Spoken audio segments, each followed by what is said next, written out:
Okay, welcome to the April Northwest C++ users group. I'd like to thank our sponsors. We'd like to thank City of Bellevue for sponsoring our meeting room. And we'd like to thank Cyberdata Corporation for sponsoring our Teams account. We do have a code of conduct. This is the short version. Just basically be aware and respectful, welcoming and friendly, so on and so forth. If anybody wants the full Bellevue City Hall Code of Conduct, it's available at the service desk, posted in a big plaque on the wall. Announcements. I do want to note that the light rail for folks in the Seattle area is now open between Seattle and Bellevue. It comes across I-90. It's part of Route 2, Link Rail 2, and so folks in the Seattle area want to actually attend, you could just hop that. Bellevue City Hall is 1 block south of the light rail station, so it's really easy to get to. Our feature presentation, just keep your questions short and focused so everyone gets time to interact with the speaker. Please don't interrupt the speaker or other members when speaking. Ted, if you want to take questions before or after, I'll kind of let you do that as desired. And with that, I will stop sharing my screen, and it's all yours. Okie doke. Share screen here. Yeah, I mean, if we got, it's a relatively small, intimate crowd. So if people got questions, feel free to, feel free to do them in situ. The one thing I would say simply, Lloyd, is I'm going to be looking at this, and I won't be able to see all of y'all.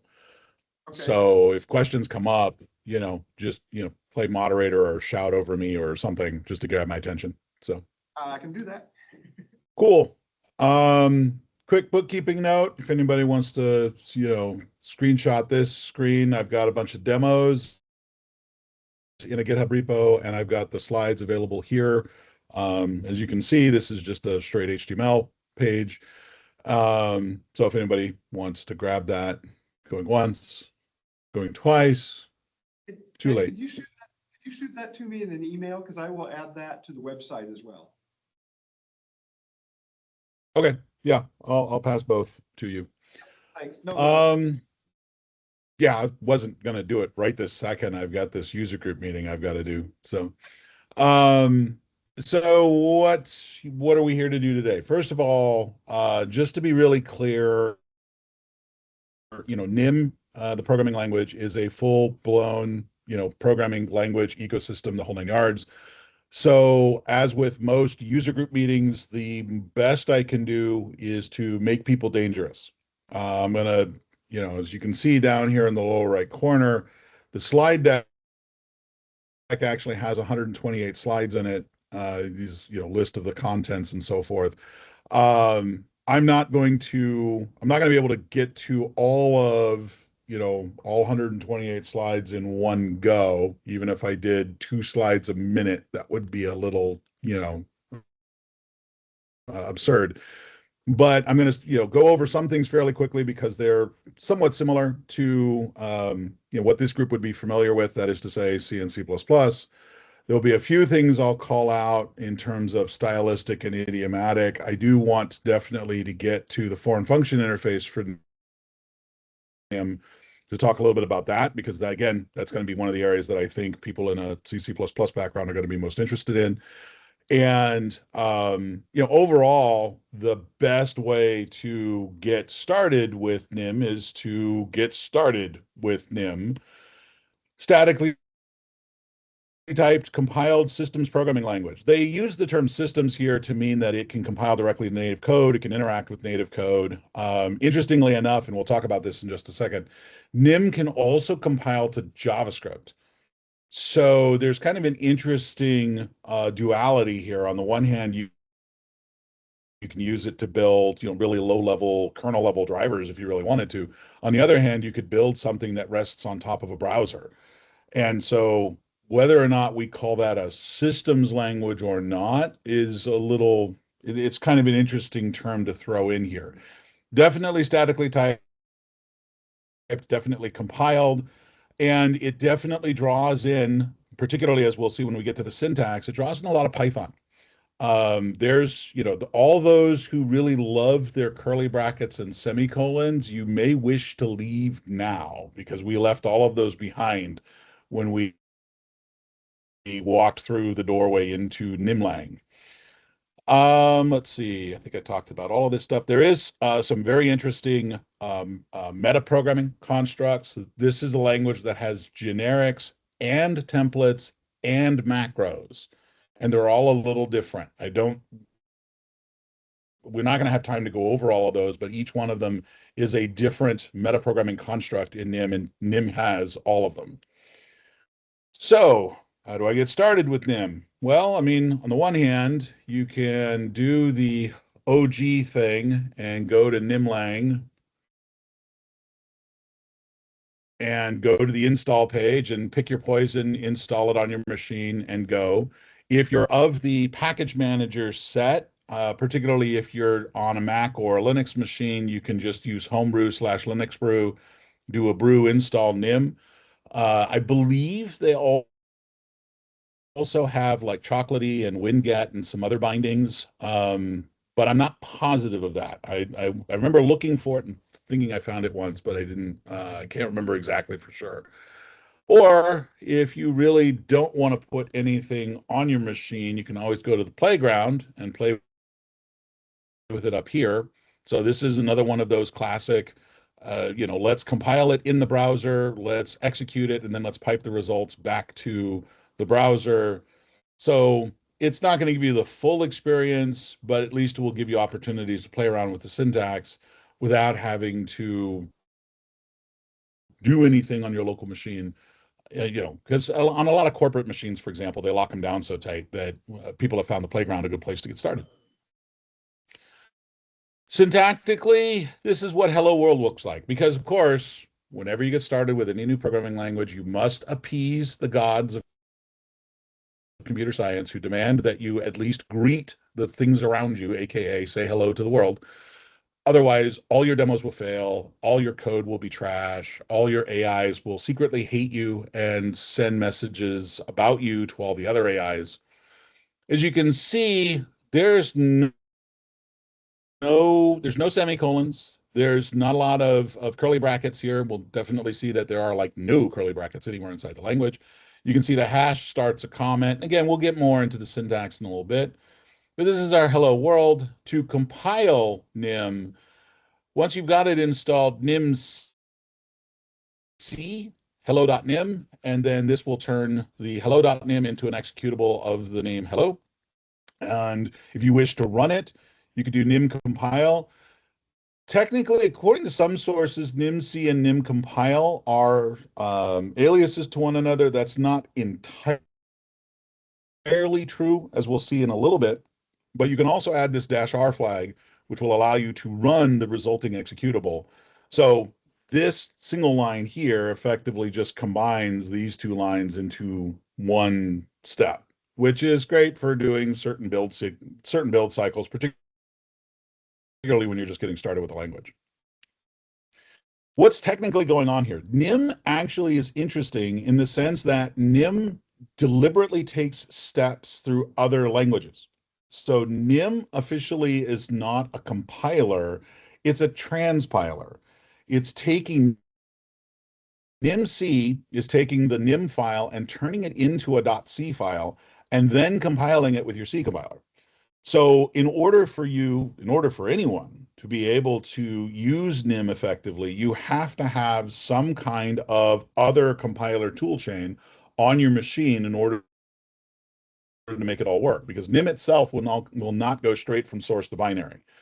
Now, this is where the Nim compile versus nimc gets interesting, because originally in some of the sources I read, nimc and Nim compile were offered up as direct aliases, direct synonyms. But this actually says I want to turn it into a C file, as opposed to Nim CPP says I want to turn it into a C++ source before feeding it to the C++ compiler. And Nim obj will do the same thing with the Objective-C compiler, presumably on a Mac. I don't know that anyone's ever tried to use like the GNU Objective-C compiler, because I think that one's like several mini revisions behind, etc.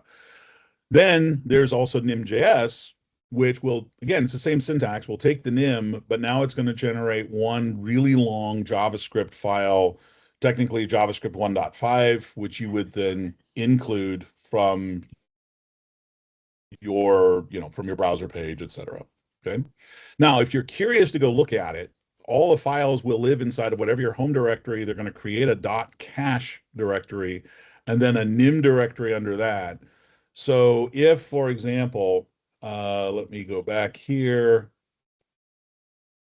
Let me go into hello.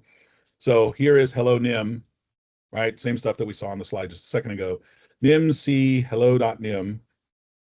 Okay. So it has now compiled hello. What's your name? Lloyd. Hi, Lloyd. So it's the same sequence you just saw. You can see that this was a debug build. It gives us hints. This is, I think, supposed to be a little bit friendlier than warnings. These are hints.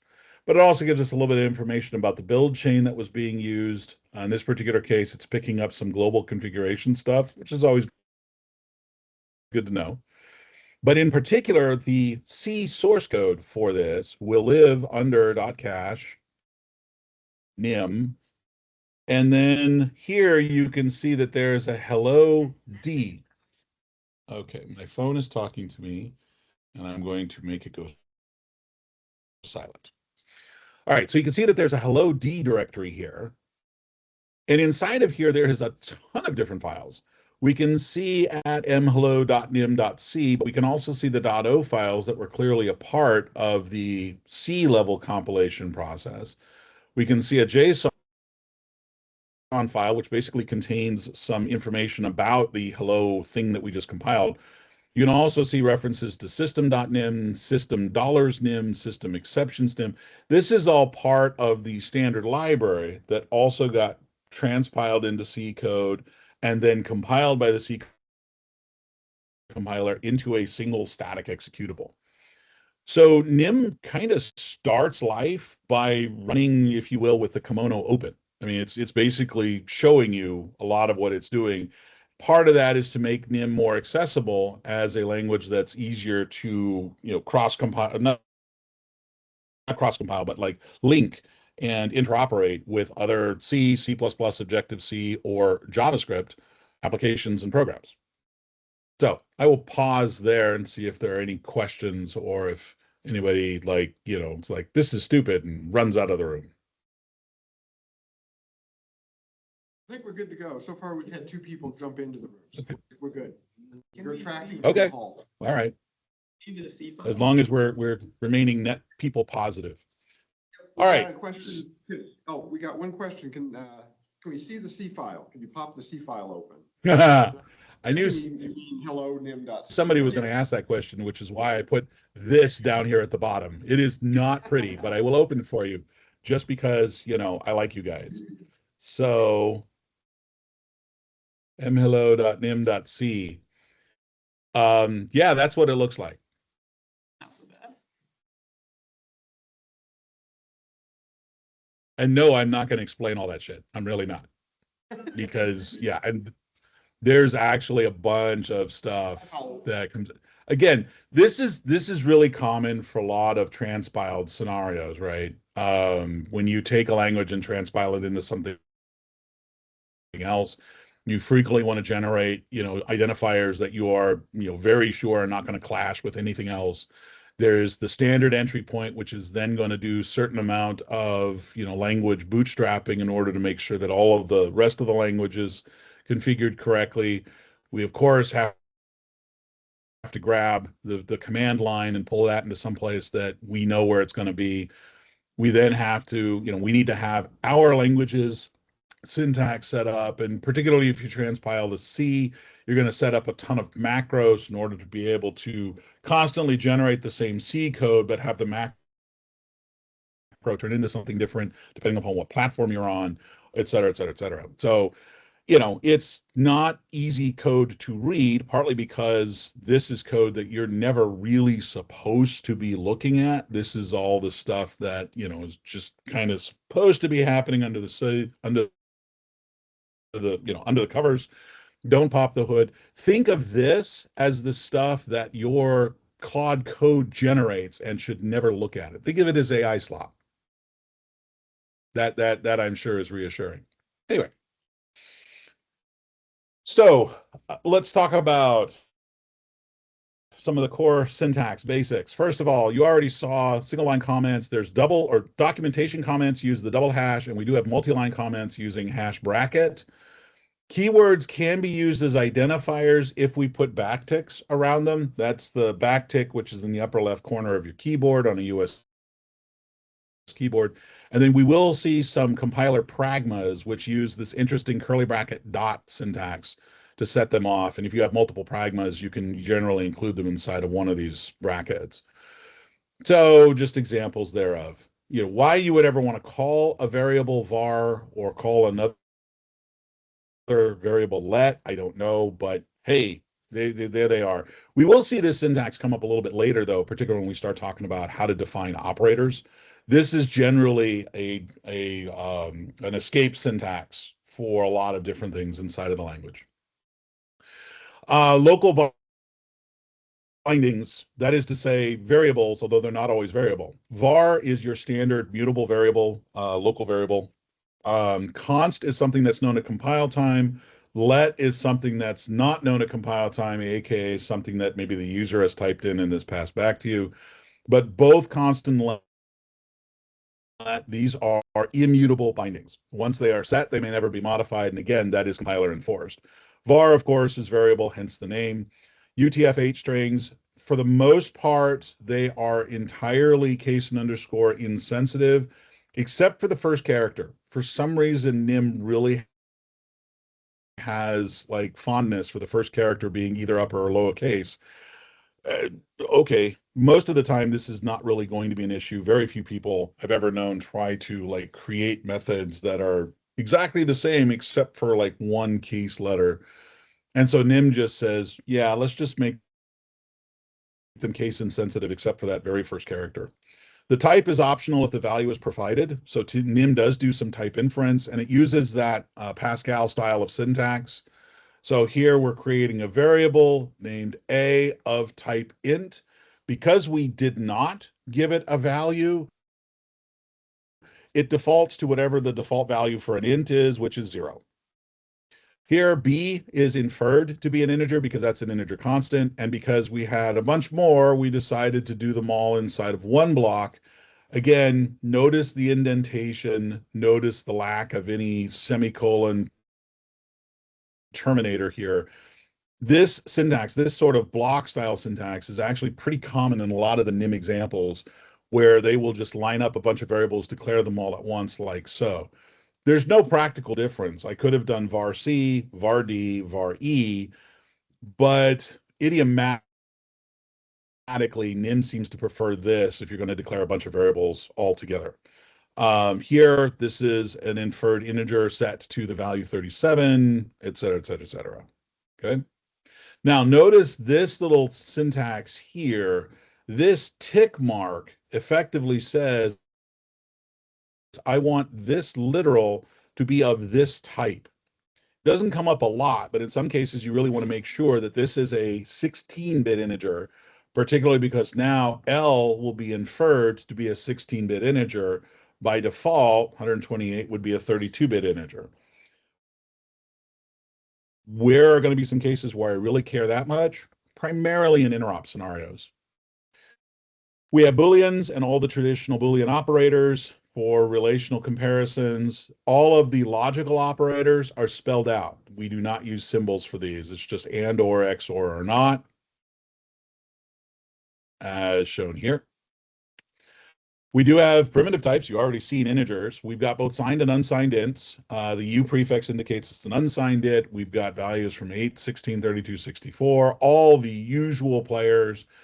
Nim is a little bit unusual in that we do have a thousands separator. So if you want to have 1024, it would be 1_024. We've got all of the traditional mathematical operators. Notice that we have two different flavors of division, though. The slash will always produce a floating point result, regardless of what its parameters are.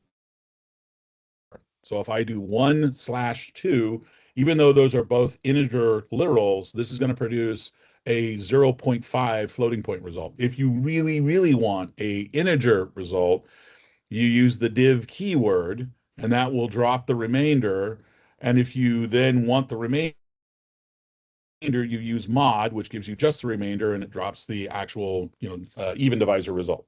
So div and mod definitely get paired together. This will always produce a floating point result. We also have floating point values, float, F32, D, or F64. These are your standard floats that you're familiar with from every other programming language. We've got the standard mathematical operators, but there is no div or mod for floating point values. Now, if you want to convert from one to another, basically take the type you want to convert to and pass the thing to be converted in parentheses as if it were a procedure call. Nim actually does a number of interesting syntactic sugar things in a number of places. And so in many cases, this syntax is used to try to hide some of the syntactic sugar that will show up in a number of places. So idiomatically, Nim will prefer an order a procedure call over a type conversion. So if you create a new type and then you create a procedure of the same name, it'll call the proc rather than doing an internal type conversion, which is an interesting rule. I'm not entirely sure if I like it or not. So here we can see some values, and here we can see some conversions. And here, if we try to, add an int and a float, you'll get a compilation error because it will tell you that I cannot find an operator that takes an integer and a float as parameters. You could create one. Nim does allow for method/procedure overloading, but by default, out of the box, Nim does not have the ability to cross-type mathematic. There's no implicit conversions there. Now, occasionally, particularly, again, if you're doing system-level programming, you need some wacky types that aren't already there, like maybe an unsigned 4-bit integer. Nim says, okay, we can do that. Create something that I can call in probably a procedure here. Give it this name. The tick here, you'll notice, is the straight-up single tick, right? This is what's hiding underneath the quote character just to the left of the return key. That is required as part of the name. Have it take a string and have it return whatever the new literal value should be. So here, I'm saying I want to create a U4 type. We'll talk about distinct in just a second. Essentially starting from UN8, but notice the use of the backticks here. This is how we'll escape the name of this thing. It takes a string, it returns the U4 type, and in this particular case, we will parse it and then AND it appropriately to make sure that it is an unsigned 4-bit integer. And now I can use it as if it were one of the built-in types. This is something I have not seen in a lot of languages, at least certainly not any of the native level languages. I've seen people do this on top of a virtual machine before, but I haven't seen it done at the native level. So this is kind of interesting in of itself. Of course, we have support for characters, which then if you put a whole bunch of them together, we now have strings. String literals are enclosed in double quotes. There is a procedure. The $ is considered a procedure call in Nim that will actually take what you give it and convert it into a string, and you can concatenate them using the ampersand, which just makes my VB days just come back. It's like, oh, cool, we're ending them together again. We also have raw strings. If you do an R prefix, it ignores any of the special characters, and they have what they call long strings, what Python called doc strings, which are triple quoted blocks of strings. It will take every character literally, including the carriage returns, until it hits the closing triple quotes, and it will store the entire thing as a string. They are objects, so we do have methods on them that we can call, but here just more, string stuff. stuff, right? Here you can see hello world.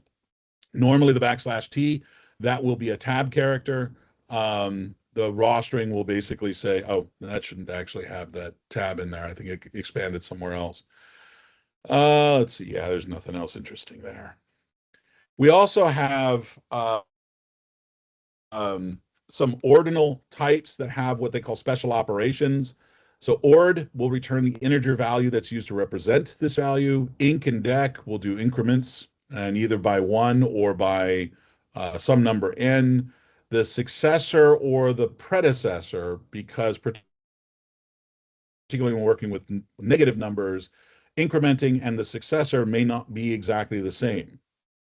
These also can fail. We'll talk about exceptions a little bit. If the relevant runtime checks are on. If you do debug build, then they will have those checks. If you do a release build, they won't. I will pause there. Any questions? No, moving on. Get to the good stuff, they say. Composite types. This is where we build things out of smaller things, your primitive types. Nim has, again, a lot of the expected composite types that you find in other languages. So, for example, we have enumerations. You'll see this a lot, though, where Nim will say, okay, give the type a particular name equals, and then you'll use a keyword to indicate what exactly the kind of type it is that you're creating. So here, if I want to create a particular enumeration, type whatever equals enum, and then either I can just lay them out on the same line, or Nim likes to have a carriage return and then give each of these individual identifiers. Our first pragma, Nim will ask if you put a pure pragma on this, the enum may not in fact need a type qualifier prefix. So here, for example, if I have type compass directions, well, then CD North, CD East, CD South, and CD West, these are all going to be top-level symbols. I can just say CD West or CD North, but if I use the pure pragma, this means that now I must prefix the use of each enumerator value with colors dot. So this is essentially a way for you as the developer of the thing, the enumeration in this case, the type being created, to decide whether you want them to be type prefixed or whether you're happy with people just using it without any sort of prefix naming scope. There's good arguments both ways. The one place where you're really going to want the pure is, of course, if you have two enumerated values that are exactly the same set of keystrokes. So here, the pure helps disambiguate between colors.red and other colors.red. And so here you can see that we could use both of these simultaneously. Whereas if I didn't have pure here, I could then say, hey, echo red, and the compiler would flag it as ambiguous because it wouldn't know which red I'm referring to. We also have what are called subrange types. Now, this one's interesting because this is another way to take a given type and restrict it in various ways. One of the fascinating things that I've noticed across a number of programming languages over the years is we're frequently willing to create additive types, where I can take a type of a thing and I can add stuff to it. So when you think about, like in C++, when I inherit from a base class, I get everything the base class has plus whatever I put into the derived class. But XML schema was actually one of the first languages I've ever ran into where it allowed you to take a base type and then restrict it in various ways. So imagine taking an int and then saying, oh yeah, and by the way, only a certain subset of values are allowable for this integer type, this integer subtype. It really kind of screws around with the whole notion of the Liskov substitution principle. But as long as you're not trying to do traditional, Liskovian style inheritance, the type system should be able very much to say, hey, you give me an integer that ranges between 0 and 128, and I will do the best that I can as a compiler to verify that no values lower than 0 or higher than 128 will ever be used with this particular type. Like I said, it'll do the best it can compile time, and if you compile with the runtime checks in, it'll verify it at runtime as well. And so, for example, we have the natural type, which is defined in Nim, which says I have 0 up through whatever the maximum of an integer is. So these are natural numbers, which for some of the math and science crowd, that's an important restriction. Here, I've created a type called age, which represents basically human age ranges, right? I mean, negative age never made sense. And I don't know anybody who's lived longer than 125. So this seems like a reasonable value to define as an age. And now I can use it very much like any other natural type inside of the language. I can also define, in this case, a grade range, which, because these are characters, will take the ASCII values, A, B, C, D, E, and F. There's no way to exclude E.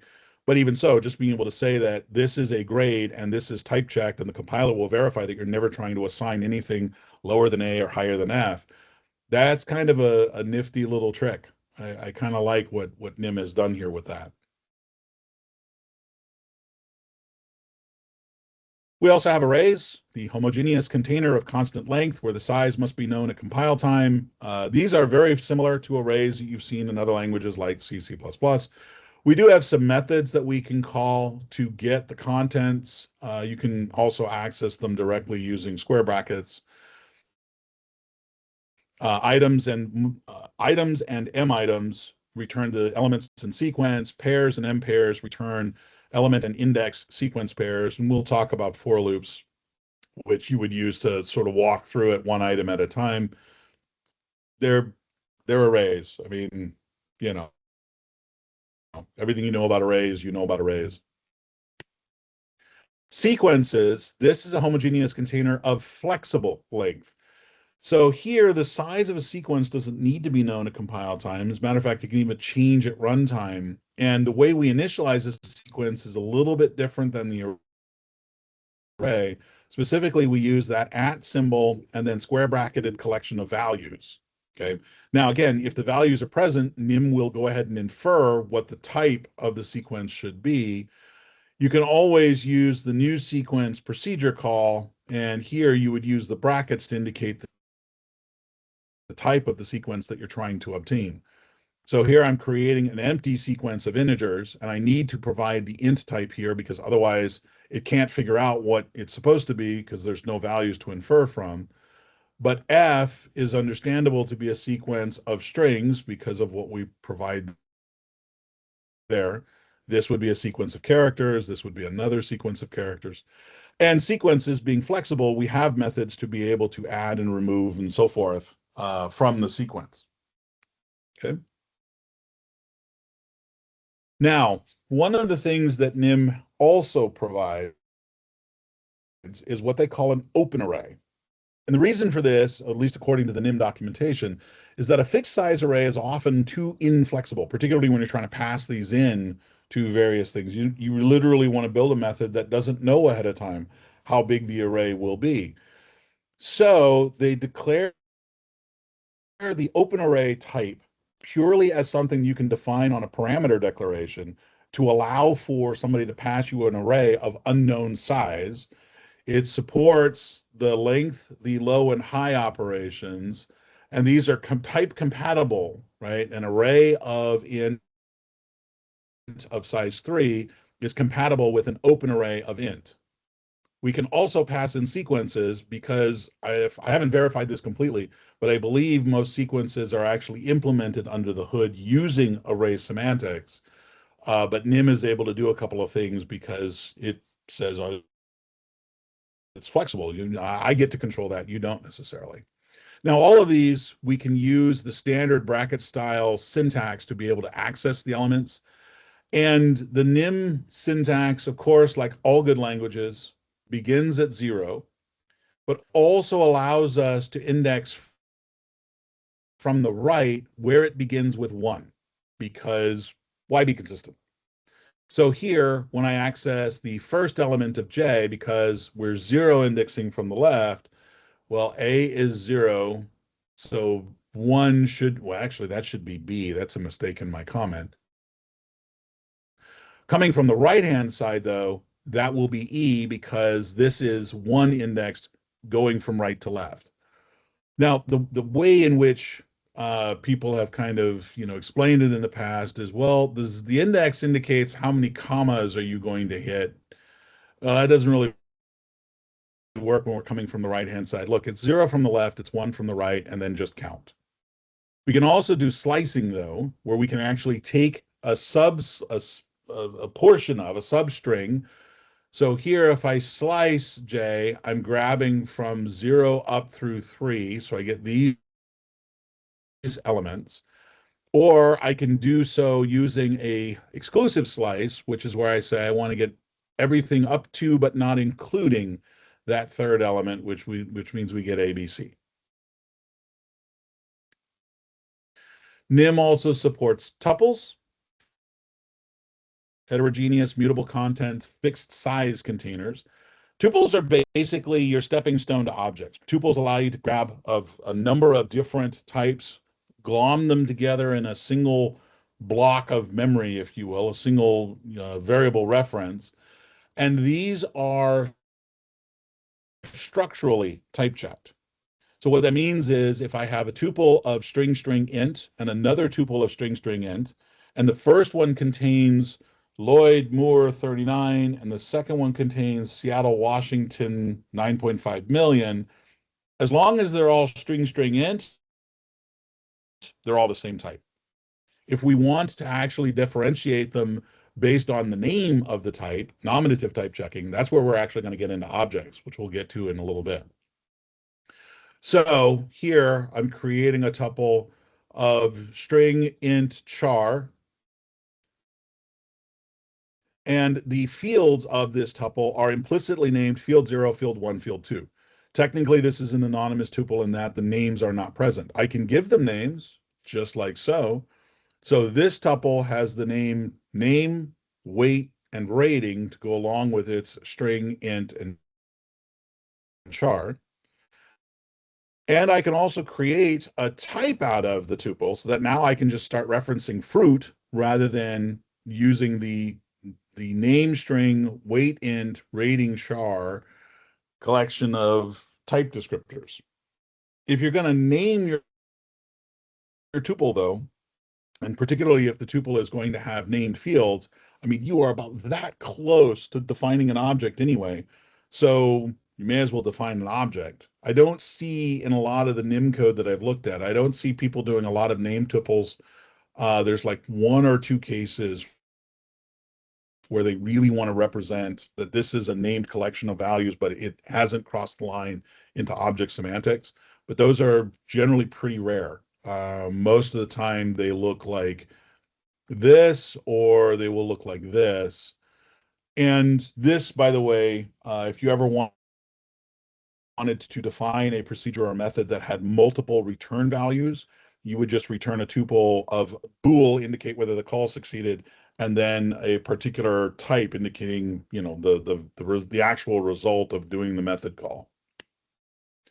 The distinct that we saw earlier is essentially a type alias, but it's a type-safe type alias. It is impossible to implicitly coerce a distinct type into its base. This is useful because, again, if I create an age type, I don't want it to silently be able to be passed where ints are expected. I've defined the domain type age for a reason, and I want it to have that range of 0 to 125.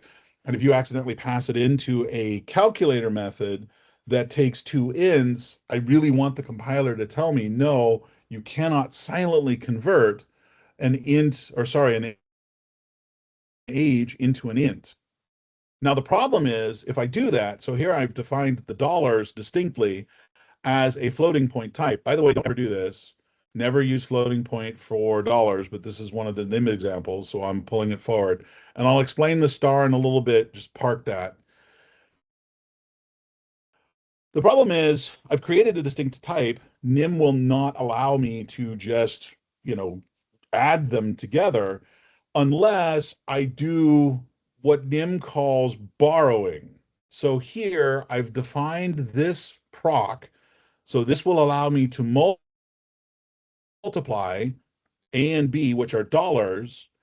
But notice the borrow pragma here says, okay, go look at the actual underlying type for dollars, which is a float, and go borrow the floating point semantics for the method of the same name.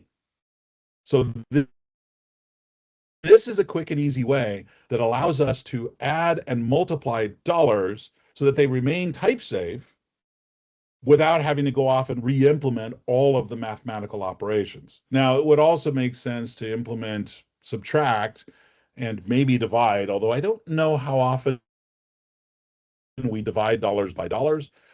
We might divide dollars by some other int, and there we might want to actually have a division method that takes a pile of dollars and divides them as best it can into equal piles. That could be useful, but I would have to write that procedure myself.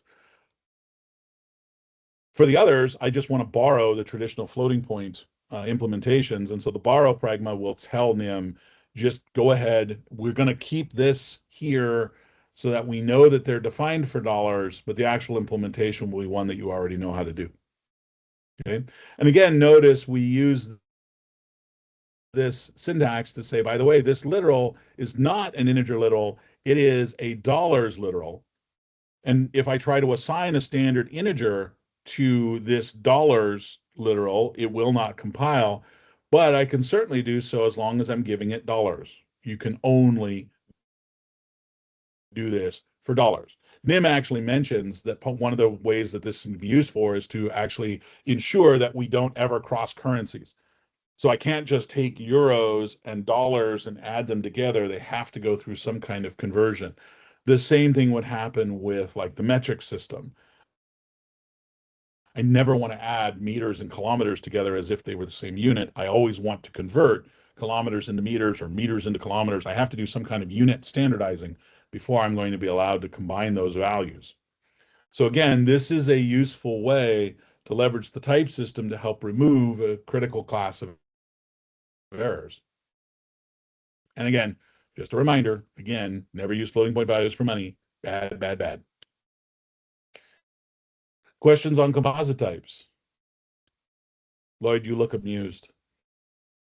I'm just thinking back where it was an aerospace project I had where we were given flight trajectories. One of them, and they were basically in two separate sets of units. It wasn't meters and kilometers, but they were different coordinate systems or something. And, you know, the spacecraft I think disappeared and teleported 100 miles away and reappeared. And it's like, this would have solved that. Yeah. Well, I mean, I think it was the Mars Pathfinder probe ran into this problem where it was on descent into the atmosphere, and because one part of the code was written by, I think, a U.S. team of engineers, and the other was code brought over by the European Space Agency, and they didn't handle the metric to English conversion correctly, and so the probe slammed into the ground at about 100 miles an hour, which obviously bad for the probe. There's so many different stories to this. So one of the things I always look for when I'm exploring a new language is how will they deal with units of measure? And lots of languages are starting to really respond to that. They're really starting to come up with ways to make sure that we don't add, 1 meter plus 1 kilogram and come up with some weird ass result. So. All right, let's talk about how to control your code now that you know how to shove things into variables and define new types. Got a question. Oh, sorry? Yep. So technically, the multiplication for dollars was not correct, right? Because the unit would be square dollars. So this is where we get into interesting interpretation of semantics, right? From a Nim perspective, when I multiply two integers, I don't get square integers. Right? They're just making sure they're all of the same type.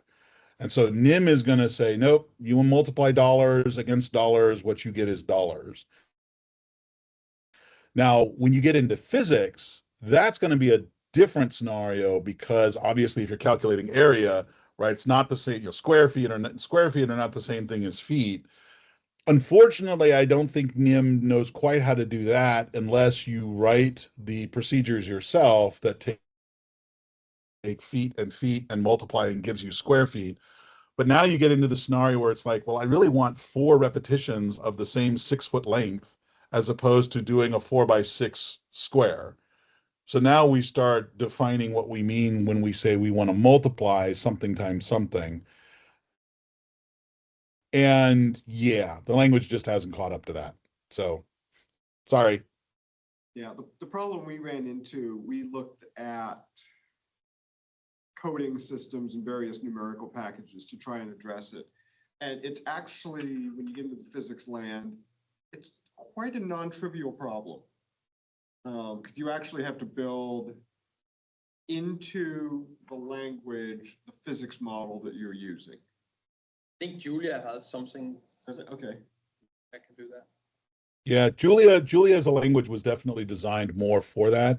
I don't know if they deal with that exact scenario. I haven't dove deeply enough into Julia, but it's, of all the languages I've seen, it's one of the few that would try to address that, or at least make that addressable. I don't know if they do it out of the box or not. Okay, cool. Let us continue. Control flow. There are a couple of places inside of the code that we're going to look at where we're going to see expression lists. This is an interesting concept that Nim calls out explicitly, where it says I can have a sequence of statements that end in an expression. Now, again, the difference between a statement and an expression is an expression yields a value, just to keep the terminology there correct. So as long as there is an expression to yield a value, we're all good. If, however, you were to leave out the expression, the code would actually not compile. The compiler will say, no, I need to have a value at the end of this expression list in order to be able to, for example, return that as the value of the expression, the larger expression that this is made up around. The resulting type will be of type X. Otherwise, all of these will all have to be statements that yield void. So just be aware of the fact that there will be cases where it'll look like I can just have a sequence of whatever code I'd like. In fact, the Nim grammar says it must be an expression list. There must be a value at the end of it. And the type of the whole expression list is the type of whatever this last expression yields. Okay. Sometimes the parentheses are optional. Sometimes they're not. And I can't quite figure out exactly from looking at the Nim manual when exactly they're required and when exactly they're not. So just if you run across something funky, that's part of what's going on here. So here, for example, if A is greater than 15, okay, well, I need to have an expression as the true branch of this if statement. But notice I can echo, this is something that yields void, so that's a statement. So that's fine, as long as I continue to yield an expression at the end of this expression list, which in this case would be, the value would be 5, the type would be int, and because this else is also an int, yay, everything works. Okay. So you've just seen an if statement, if condition colon, elif condition colon. Again, the elif is optional if you just have an either or. But typically the if else uses indentation-based scope blocks. Now you saw just a second ago that I don't need to. We could put it all in one line, but idiomatically, Nim prefers to actually have them nested like so. And this is where, if you love Python, you'll actually like the way Nim looks. And if you don't love Python, you will hate this language, because this is very much the style that Nim prefers, is to indent to indicate a block. We do have multi-branching. So here, case of and else indicates essentially the case clause to, or sorry, of is basically our branch. Else is kind of a default, and then you can actually have an elif at the end of it, which is a little weird. Both of these are optional, and each of block uses what they call indentation scope, and the whole thing will also yield a result, an expression. So here, whoopsie, too many things got pulled in here. Here we can see case I of 0, so I is 0. We can also put multiple values on one of statement. So for this value up through 10, if it's 1, 3, 5, 7, or 9, then we echo that I is odd. Otherwise, 2, 4, 6, 8, we echo that I is even. Now, if I did not have this else, Nim would fail to compile this because I is an integer and there are lots of other possible values besides 0 through 9 inclusive. So the else is basically your default. It says, yeah, anything that doesn't fit any of the of clauses that have come will fall into the else clause. Now, the second case example I have here is this of, well, I've got an animal. Well, if this is a string, notice I can do this. If it's animal of dog, if it's string match dog, then the favorite food is bones. If it's a cat, then the favorite food is mice. Elif, the animal ends with whale. So now what I'm doing is I'm actually putting an else if clause into the middle of this case to say, well, okay, don't just do a, anyway, don't just do a straight string comparison for equality. Let's instead call this ends with method to see if it's a killer whale, a sperm whale, a blue whale. They all love plankton, which is not technically true from what I just said. Otherwise, I'm not sure what to serve, but everybody loves ice cream. Okay, so here you can see that we can actually use this elif here to do a little bit more than just a straight equality comparison in the case scenario. So the case is more than just a standard switch case that you're used to from C or C++. We actually have some additional functionality. Here, the elif allows us to actually do some additional comparisons beyond just the equality-based comparison, which is kind of nice. This is a little bit more cleaned up. Notice, by the way, that each of these clauses has to yield a string. Otherwise, the type, because we're assigning it to favorite food is being inferred to be of type string because the case statement returns a string, or the case expression, to be more accurate. The case expression yields a value of type string. The previous example yielded a value of int or void, I forget which, but each of these potential branches has to yield the same type or some super type that Nim can unify under. Otherwise, Nim will fail to compile it because case is an expression. Now, there's also the when, which is another branching style of control flow, but the conditions actually have to be compiler evaluatable, and they don't actually introduce new scope, and the compiler will optimize away everything except for whatever the stuff that holds true. So here, when system host OS is Windows, we'll echo this. Whatever platform we're on, it's only going to be one of these. And so the others will all disappear. They get left on the floor when we go through the compilation process. This is basically your equivalent to an if-def in C or C++ to be able to determine what platform are we on. Therefore, I want the message to be this. And at that point, again, this is compiling on Windows. None of the others would ever possibly be true. So therefore, just we nix them all. Now, while loops, yeah, it's a while loop. I mean, as long as the condition holds true, the block will be executed, and we keep going until the condition is no longer true, and then we're out. It's a while loop. The for loop says, give me an iterator that comes from a particular sequence. Whatever you give it, it must be iterable. That is to say, it must be some expression that produces an iterator.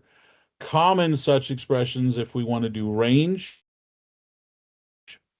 from m to n, which will be inclusive of n, or range from m to n minus 1. You've seen this syntax already when we were doing the slicing. They're basically saying, yeah, you're giving me an iterator. Oh, okay, cool. That iterator lines up to these elements in the string.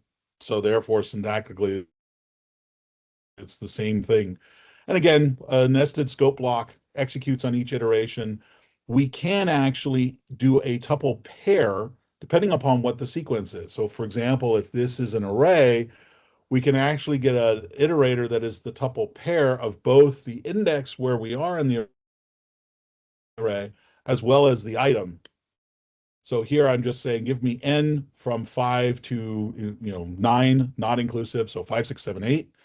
Here, as long as you give me some kind of sequence return value that starts at 0 and goes up to 16, incrementing by 4, whatever, 0, 4, 6, 0, 4, 8, 12, 16. Yeah, I'll just, again, iterate over that.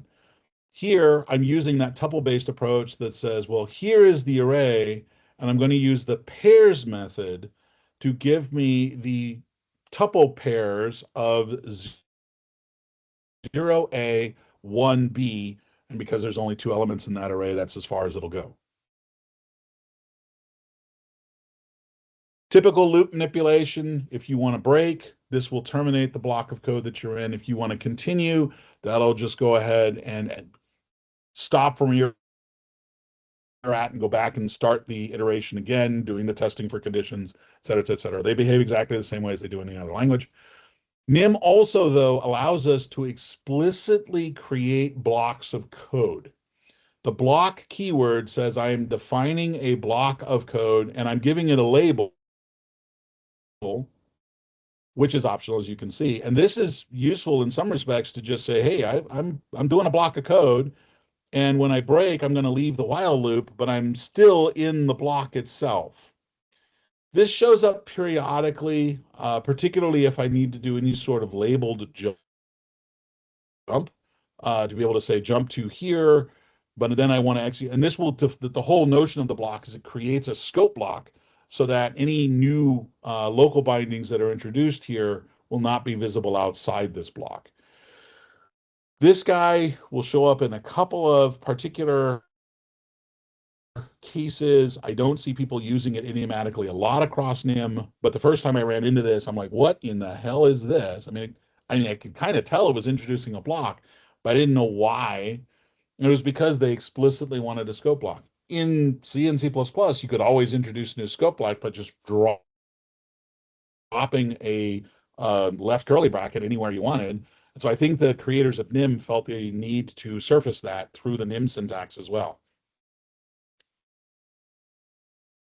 We also support exception handling. Behaves very similar to what we see from C++ exception handling. The syntax is very similar, try, except, finally. The only difference is instead of throwing an object, we raise one. So now we're borrowing a little bit of Python here. But the whole thing is still an expression. In other words, it will yield a value at the end of this particular block of code. So here we can see that we've got your standard, I want to open a file, and we're going to echo the line that is found inside of that particular file. Now, if that file, for whatever reason, isn't accessible, it may raise an IO error. If there is some other kind of exception that we're not familiar with, well, that will technically be a catchable error. That's kind of a base type for exceptions in Nim. And we can re-raise that exception by just using the raise keyword by itself. I'll show you how to raise an exception in just a second. We can also have an empty except clause. This will catch anything and everything. And of course, the finally block will execute regardless of how we leave this guarded try block. Now, one of the other things that Nim will allow us to do is defer.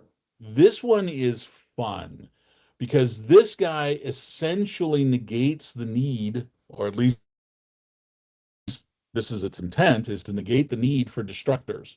So the whole point of a defer statement is it says that this, whatever this statement or expression list that follows, this will be executed at the end of an implicit try finally block that runs the gamut of wherever the defer is being defined. Oh crap, I thought I had an example. Hang on, I want to jump over to my, let's see, control flow. Don't I have a defer example in here? I do not. Oh, bad Ted. All right, I will show you an example of defer when we look at some of the other more sophisticated examples. But essentially, anywhere inside the block, I can say defer.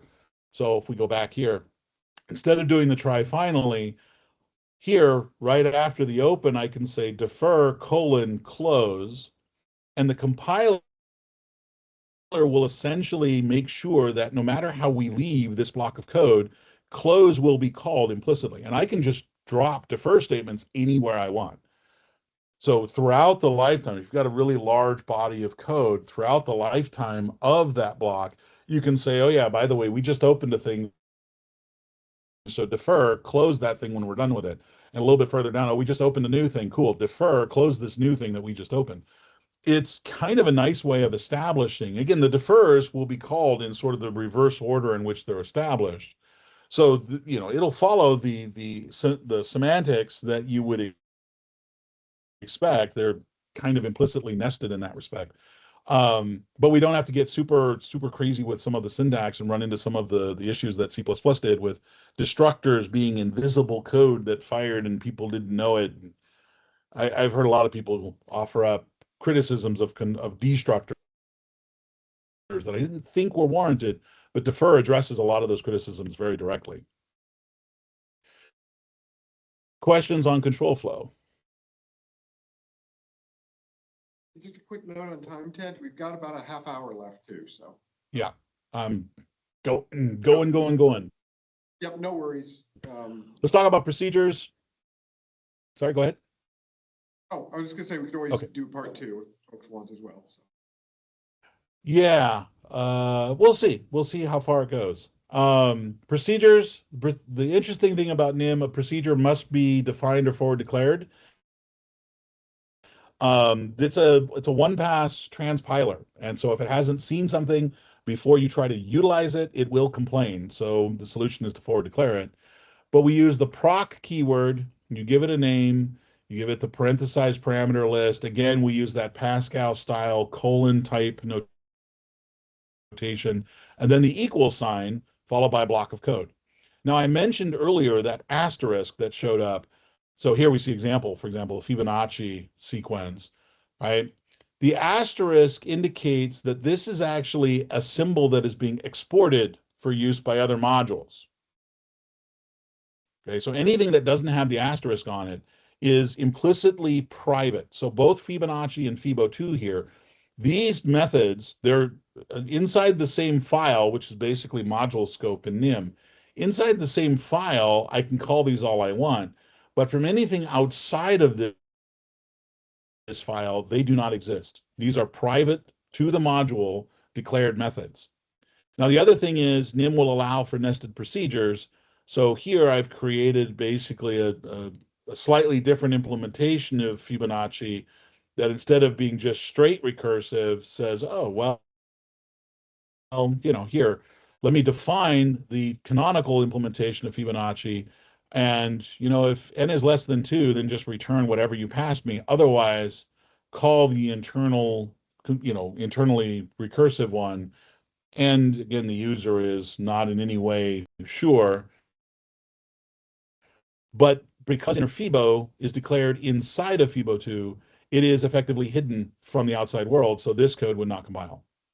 Nim is very, very sensitive to scopes and exports and so forth. And it's for the most part, it makes sense once you realize that Nim is really, really careful about where did you declare this? Okay, outside of that, you do not have access to it. Now, the other interesting thing about Nim procedures is they actually support different call styles. So if we have a standard procedure called foo that is expecting parameters A and B, you can call it exactly like that. Or you can actually put the first parameter, the dot, and then the procedure name. And this is how we actually manage to hide a bunch of things, making them look like object methods. So in some cases, if you're calling, a string dot len, that may not actually be an object per se. There may just be a procedure that takes a string as the first parameter. And given that in C++, for example, as well as many other languages, the implicit first parameter was always the this parameter, and Python makes it explicit by saying you have to have a parameter named self. all of this kind of lines up in the same direction, but it is a little weird the first time you see it, because people will actually mix these two styles depending upon whether or not I want to be calling it explicitly as a procedure or I want to pretend it's a method of a given object. Now, calls can also, they can use the standard positional argument syntax where I just say value, comma, value, comma, value, or I can pass the name of each argument as part of the call. So for example, here I've got A string, B string. This is the standard positional call. This is the object style call. I could also call foo foo parens B equals some value, comma, A equals some value, where the A and B reference the name of the parameters. So there's a little bit of an Objective-C flavor to this as well, where the name of the parameter can actually be important. And we can give them default values too, so that now I can pass in named values and leave the rest completely out of the call. So Nim has some really flexible procedural call syntax around some of this. Here we see the procedure call me with two parameters of X and Y. We have a string S that defaults to the empty string. We have C as a char. Notice there's no default value to it. And then we have B, which is a Boolean, which defaults to false. All of these are valid ways to call the call me procedure, including the one that takes no parameters whatsoever. Nim is very flexible with its procedure call syntax.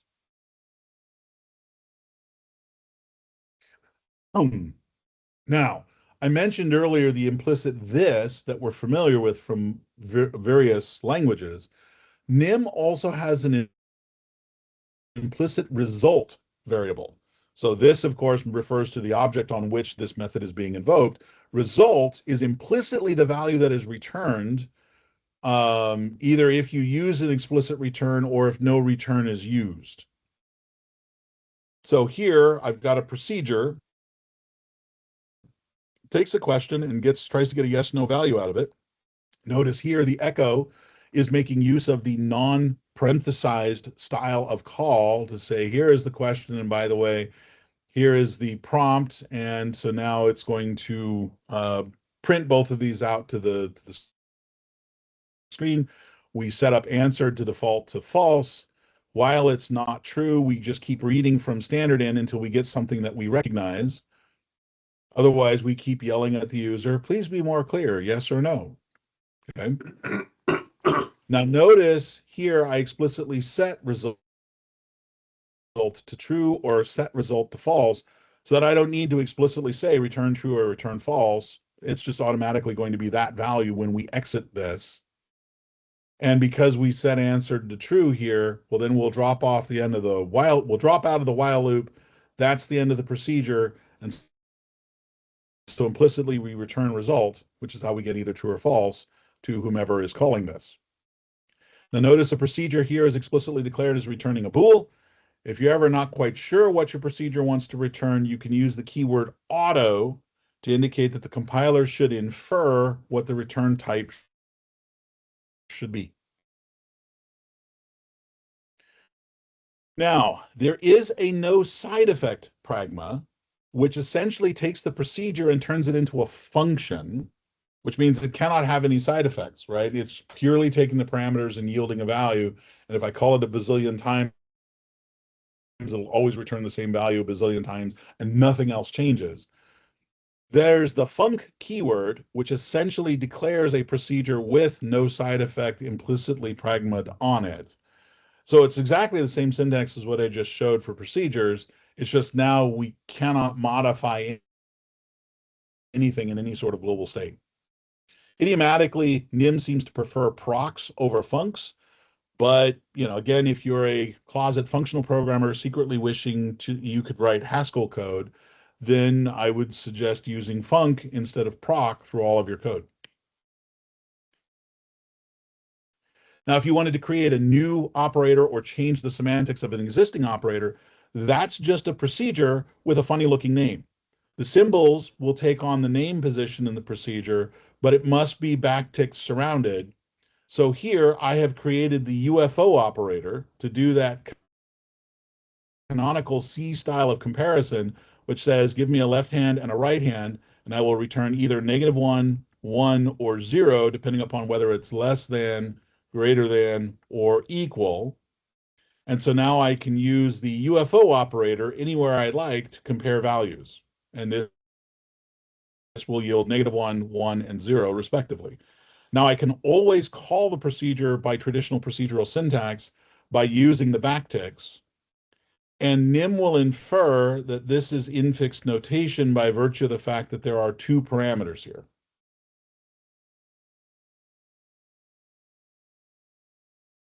We can also define anonymous procedures, anonymous functions.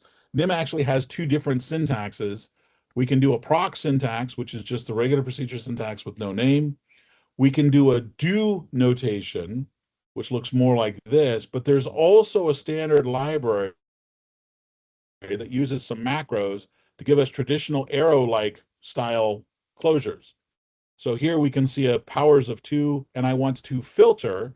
Now I'm using the do notation. I want to filter through the powers of 2 to see any of those that meet this criteria. Are they in fact greater than 32? This is the same filter call using the procedure style syntax, which is a little funky because the proc is unnamed, but it takes an integer and then yields a bool, and then the equal sign, and then essentially the expression list that has to yield a Boolean value at the end of it. We can also reference the procedure directly by name if we don't want to do it as an anonymous. And here we can see what it looks like to declare a parameter of procedural type, which again is just, there's a reason why the macros for the arrow syntax are introduced to make it a little bit easier to reference these guys, make it a little bit less. I had to struggle for a while to get this syntax right when I was first writing this particular example. So here, when we do a map, we can say, I just want a function that takes a char and yields a char. This is the syntax that people are familiar with from other languages like C#, Java, et cetera, et cetera. Okay. All right. Now, again, a language that is so focused around interoperability and so forth, Nim actually spends a great deal of time talking about calling conventions, and Nim support not just several, it supports all of them. So there's a standard Nim call, which is what it defaults to, but particularly for C interoperability, there is a C declaration, which is equivalent to this from a C compiler's inline perspective, or sorry, inline is its own calling convention. That should be on the next line. This means we want to inline that code directly in the caller or never inline it. And by the way, if you're on a Windows platform, Microsoft defined all of these calling conventions, which Nim also respects. All of these different calling convention types are a part of the procedures declaration type. So when we go back to doing some of this passing functions, passing procedures as first-class citizens, you need to make sure that, in fact, if you declare that this has to be a Nim call, which is what this is by default, then you can only give me Nim call calling conventions here. Otherwise, it's compiler error. Normally, you're not going to care about calling conventions except in interop scenarios. And just because it pops up all over the place in the documentation, they talk about routines. A Nim routine is capable of blah, blah, blah. That means that it's one of any of these different kinds of things, all of which at some level or another represent a body of code, a named body of code that can be called, even though the syntax and the semantics are wildly different for each of these, it's still a named body of code, therefore it's a routine. Okay. It's quarter tilt. Do we want to whip through objects, or do we want to look at foreign function interface instead? Any thoughts? So, hand raise for objects. 1, 2. Hand raise for foreign function. 1, 2, 3. Foreign function. All right, so let's flip forward to FFI. And again, all these slides are up on my website if you want to download and look at. And if there is sufficient demand, we certainly can go into, we can do a part 2 of this. So let's start with the classic canonical Nim calling other stuff, right? Nim wants to be able to interact with the platform beneath it. That's what we call a foreign function interface. Usually there's 2 elements to this: being able to call out to the native code or have native code call into the hosted code. A lot of your virtual machine languages will have stuff to bootstrap the virtual machine into existence. Nim doesn't have a virtual machine, as we've talked about, although it does actually, when we talk about objects, Nim does do garbage collection. It does support garbage collected objects. So there is some bookkeeping that Nim needs to take care of, and there is a Nim main method. We saw that when we were looking at the generated code. That kind of sort of bootstraps Nim into the process space, but that's not really the same. For the most part, we're just looking at calling in or being called. And, I'm going to assume that everybody's got some level of familiarity with all of these things, because if you're going to, for example, FFI to C, you need to understand how all of the C stuff works. Now, Nim foreign function interface is primarily dual faceted in that you can either FFI to native code, C, C++, or Objective-C, or you can FFI to JavaScript. You can't do both at the same time, though, which kind of seems obvious. So let's talk about how to do this with C, because if you know how the C FFI works, you can infer the C++ or the Objective-C, depending upon your language. So, for example, Nim, generally speaking, when we talk about Nim linking, we need to know whether it's statically linking everything together or if it's dynamically linking. Now, generally speaking, Nim prefers to dynamically link everything. So the Nim product that it creates when you compile something, that artifact is expecting other code to be available via dynamic linking. And in order to be able to support all of the different C types, they effectively create C aliases for all of the primitive types that you could imagine using between C and Nim. So we have a CInt, a CUint, a C short, a CU short, C char, CS char, CU char, etc. Now C string, this is going to be your traditional null terminated array of characters. And for the most part, C strings and Nim strings can be passed interchangeably.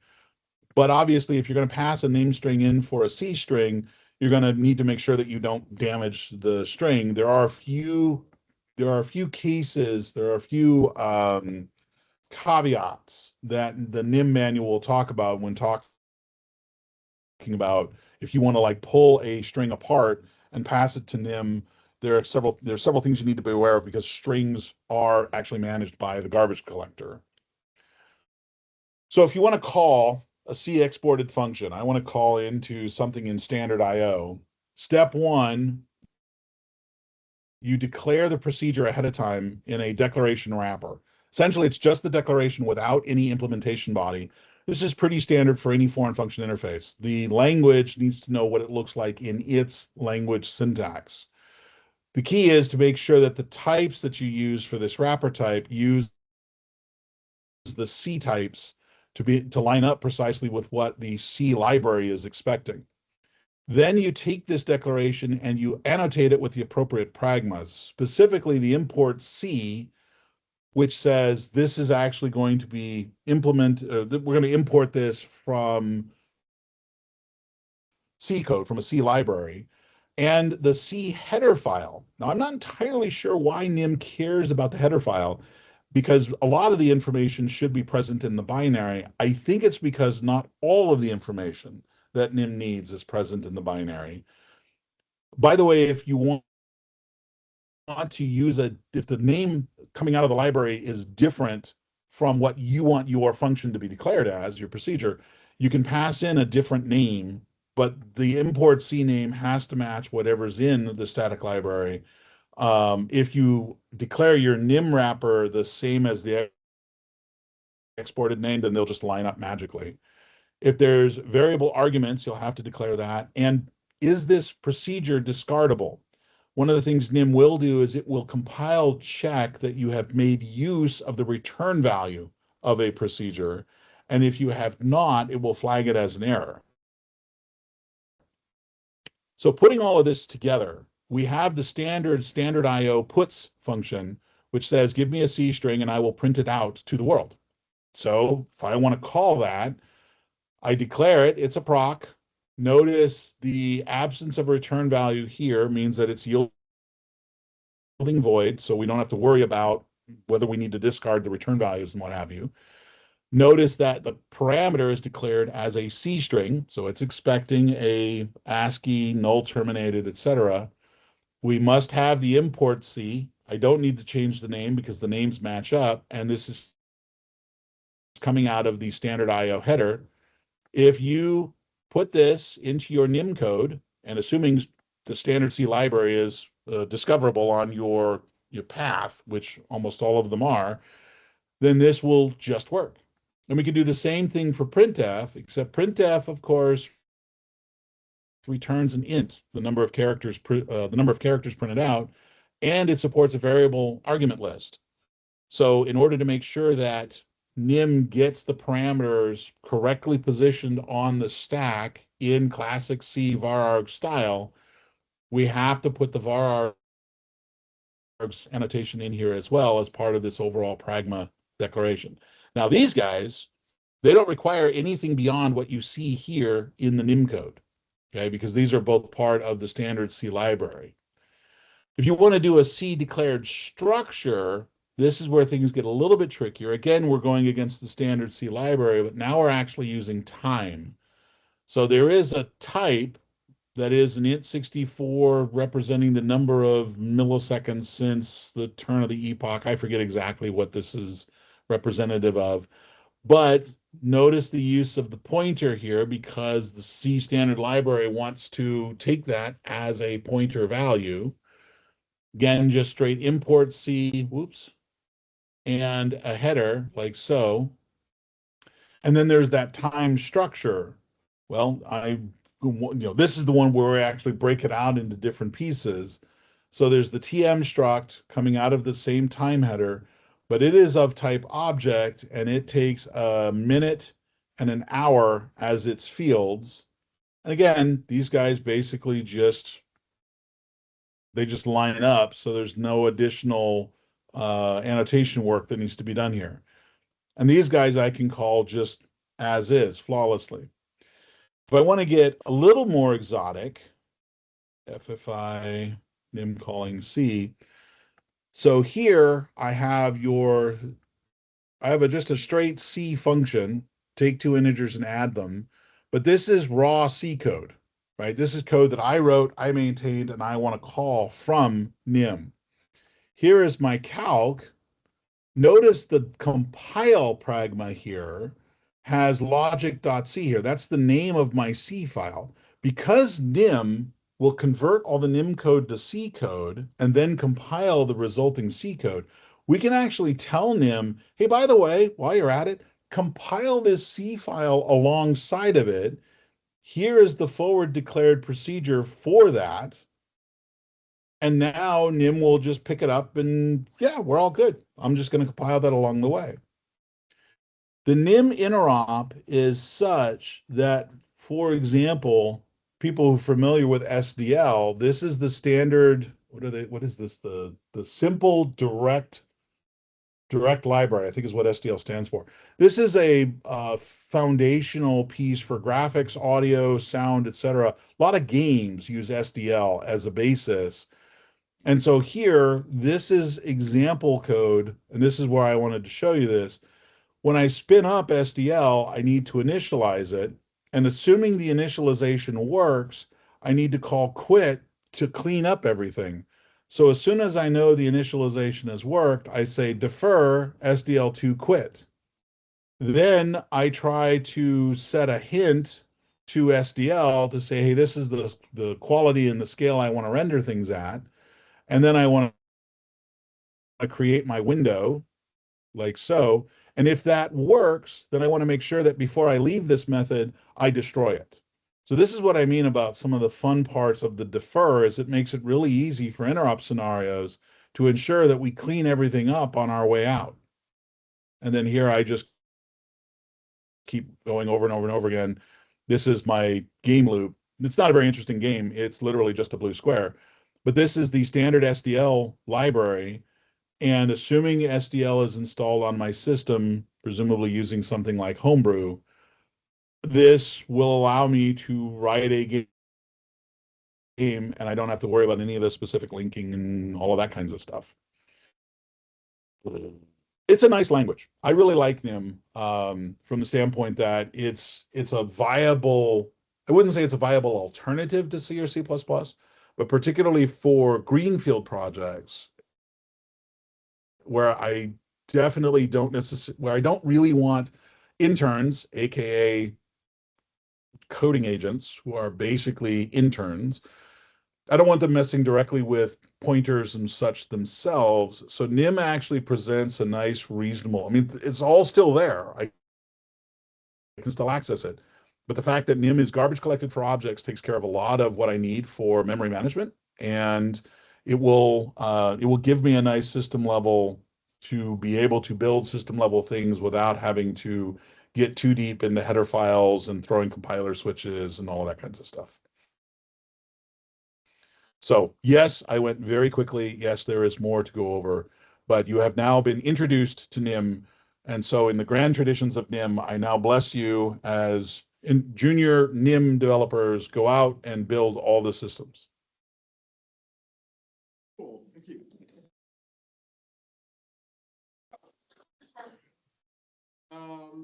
Ted, are you up for doing a part 2 if there's interest? Sure, if there's interest. Yeah, we can go over objects and go over any questions and as people run into them. I can clean up my slides a little bit too, which I already know I need to do. Okay, and of course, the follow-up question, everybody else, do you want a part 2? Okay, we want a part 2. And of course, the follow-up question to that is, I've got the next slot I've got open is November. Does that, you don't need to let me know now, Ted, but any chance that'll work for you, or we can always do next year too, so. We will have to check the calendar. The VS Live Orlando show is somewhere in late October or early November. So as long as we don't hit those dates, we should be fine. But if I'm in Orlando, I probably will not opt to do this because, you know, this would be prime drinking time on the East Coast. I mean, prime speaker socialization hour time. So we'll just have to check the dates. We'd love to, follow up on that later. So, okay, that at least gives me a framework. Well, thank you very much, and thank you for jumping in on this one. This was a little bit of a little stretch on his side, so thank you for doing that. No worries, man. No worries. Excellent talk. Great job. Thank you. Thank you. Thank you. I'm glad you guys enjoyed it, and enjoy the Seattle weather. Okay. Thanks, folks. I'm going to wrap I'm the out. video Bye. or wrap the meeting up at this point because we are at 8 o'clock. So, okay. Thanks again, Ted, and safe flight back. Thanks. Cheers. Bye.